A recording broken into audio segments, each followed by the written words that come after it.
Hello दोस्तों, मेरे प्यारे बच्चों, जिंदगी की नई शुरुआत राजीव के साथ आपका स्वागत है फिर एक नई वीडियो के साथ। आज का विषय बहुत ही खास है।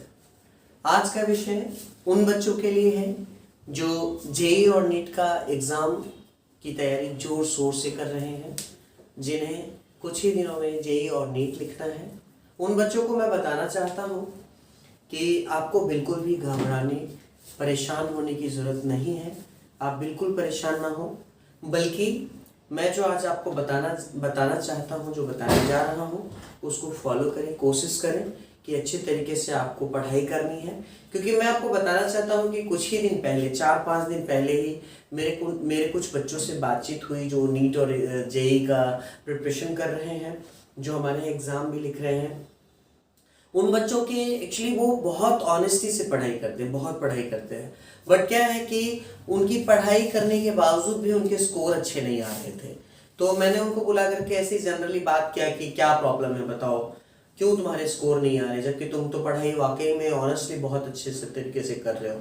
तो उन्होंने बताया कि सर क्या होता है कि कई बार हम जब एग्ज़ाम लिखने के लिए बैठते हैं तो किसी एक सब्जेक्ट को हम बहुत ज़्यादा टाइम दे रहे हैं। मतलब इसका साफ मतलब है कि सब्जेक्ट का टाइम मैनेजमेंट सही नहीं है, एक प्लानिंग नहीं है उनके पास में कि हम किसी सब्जेक्ट को किस तरीके से पढ़ें। सेकेंड चीज क्या आया कि हमको मतलब कॉन्फिडेंस नहीं है कि मेरा ये चैप्टर ठीक तरीके से पढ़ा हुआ, ये चैप्टर ठीक तरीके से पढ़ा हुआ, पढ़ा है चैप्टर्स को, लेकिन कॉन्फिडेंस नहीं है। तो मैं आपको बताना चाहता हूं कि बार बार अपने आप को याद दिलाते रहिए कि आपने ये चैप्टर को, ये टॉपिक को बहुत अच्छे तरीके से पढ़ाई की है, आपने बहुत अच्छे तरीके से पढ़ा है। और मैं आपको बताना चाहता हूं कि नेक्स्ट क्या है कि जब एग्जाम लिखते हैं तो एग्जाम के टाइम में किसी एक सब्जेक्ट को बहुत ज्यादा टाइम देते हैं। तो बहुत ज्यादा टाइम देने का रीजन क्या है कि इंटरेस्ट आ जा रहा है। लेकिन आपको एग्जाम के टाइम में याद रखना है कि हमको तीनों सब्जेक्ट को इक्वली टाइम देना है। वो तब कर सकते हैं जब आप अपने घर पे एग्जाम के प्रिपरेशन भी सेम तरीके से कर रहे हैं। आपको याद रखना पड़ेगा कि अगर हम 1.5 घंटा फिजिक्स में दे रहे हैं तो 1.5 घंटा केमिस्ट्री में देंगे, तो 1.5 घंटा मैथ्स में देंगे, और बायो वाले स्टूडेंट 1.5 घंटा बायोलॉजी में देंगे। अगर आप इक्वली टाइम लेकर के चलेंगे तो ही आप अच्छे स्कोर ला सकेंगे।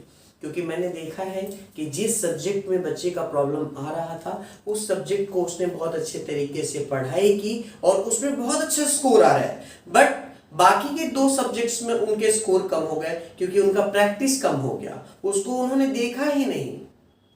इसलिए मैं आपको ये मैसेज देना चाहता हूँ। मैं एक्चुअली ये सोचा कि जब इन बच्चों के साथ ये प्रॉब्लम हो रही है तो पूरे ऑल ओवर इंडिया में बच्चों को दिक्कत तो आ ही रही होगी, क्योंकि ये अच्छे बच्चे, बहुत बार ऐसा होता है जब स्कोर नहीं ला पाते हैं छोटी छोटी गलतियों की वजह से। तो आप ये गलती बिल्कुल मत करिए, और आप जब भी एग्जाम लिखने बैठिए आप तीनों सब्जेक्ट को इक्वली समझकर ही चलिए। कोई ज़रूरी नहीं है कि आपको फिजिक्स में ही बहुत ज़्यादा अच्छा स्कोर रखना है, केमिस्ट्री में ही बहुत ज़्यादा स्कोर अच्छा रखना है, या बायोलॉजी में बहुत ज़्यादा अच्छा स्कोर रखना है। आपका टारगेट ऐसा होना चाहिए कि अगर 180 का अगर आप टेस्ट लिख रहे हैं तो 180 मार्क्स का टेस्ट लिख रहे हैं तो ज़्यादा से ज़्यादा स्कोरिंग करें, क्योंकि कुछ ऐसे भी स्टूडेंट हैं जो 180 में 180 स्कोर भी रख रहे हैं। आपकी तैयारियां बहुत अच्छे से चल रही, नो डाउट। आप अपने एग्जाम को बहुत अच्छे तरीके से, बहुत प्लानिंग के से अच्छा से करिए ताकि आप टॉप करिए। और आप इस बात को ज़रूर समझने की कोशिश कीजिएगा कि बिना प्लानिंग का आप अच्छा नहीं कर पाएंगे।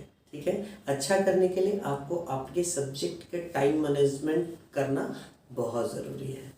धन्यवाद।